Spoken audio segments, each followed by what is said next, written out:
This is not what many of us imagined college would ever look like. Is anything from that segment interesting to you? Yeah, they had the COVID-19 outbreak in Wuhan, China. Everybody knows that 2020 was weird, and this whole pandemic, I'll really be honest here, that this pandemic absolutely drove me crazy.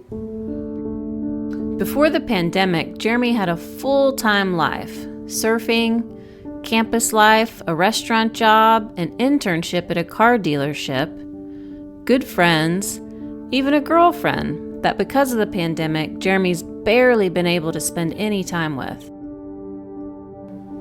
It's hard. So pandemic is hard for everyone. To meet Jeremy, I brought along my good friend Heather Avis, author of the book The Lucky Few. Heather and her husband adopted 3 kiddos, 2 of which are rocking an extra chromosome. And both of us mamas can confirm, for everyone, especially within the Down syndrome community, coronavirus has been incredibly challenging. How have you seen him as a student, him as a person change from last year, his first year of school, to this year, given the circumstances with distance learning? You know, through it, I felt like he had maintained a pretty upbeat, positive attitude. But interestingly, recently, over like the last several weeks, I've started to see a little bit of his light dim. He started saying things like, I really miss my friends. I really miss doing things. As so many of us have had to do, Jeremy and his girlfriend Danielle have been keeping apart to stay safe.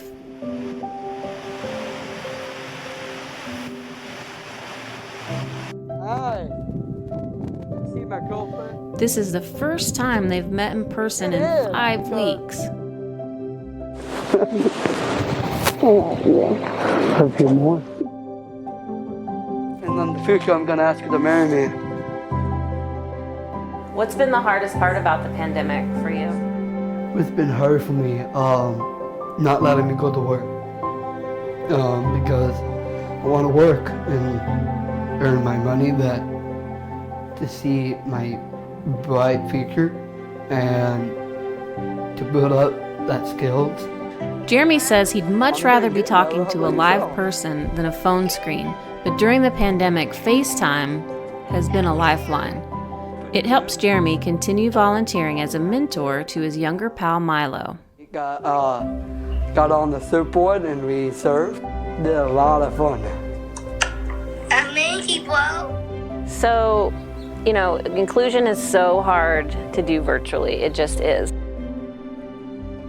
God bless all of the teachers and everybody out there that are trying to make this the best experience possible.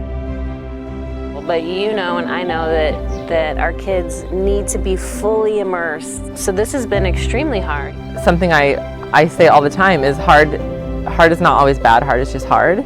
I think I'm alone here. And then I talk to you and realize, oh, I'm not. And then you talk to Lisa, whose son is in college, you're like, oh, I'm not. Yeah. And then you talk to every parent out there with a kid with Down syndrome, you're like, oh, we're not, we're all in this together.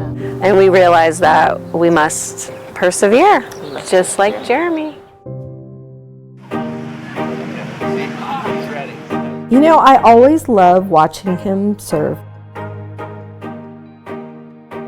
He has said that he feels free. There's something about him being in the water, I think, that is very transformative.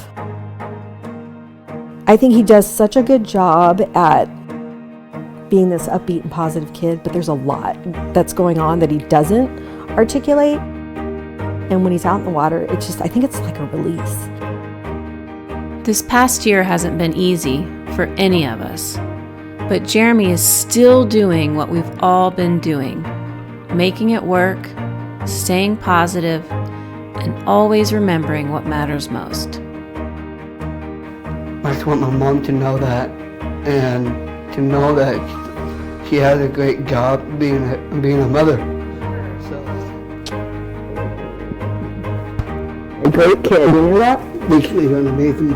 Oh, thank you. Yeah, Do you think you have a good life? I do. Yeah. You good? And I'm in it. I am, forever and always. So is one of your ultimate goals to live on your own? Yes, definitely. Do you think college is helping you achieve those goals? Yes, because people with disabilities can't do anything. Thanks to Ruby Rainbow that let me have the opportunity to go to college.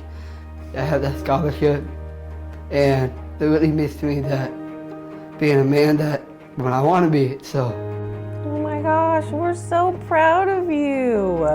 You're a role model. You're an example Yeah. for my son with Down syndrome, but I feel like for anybody, you're a role model to me.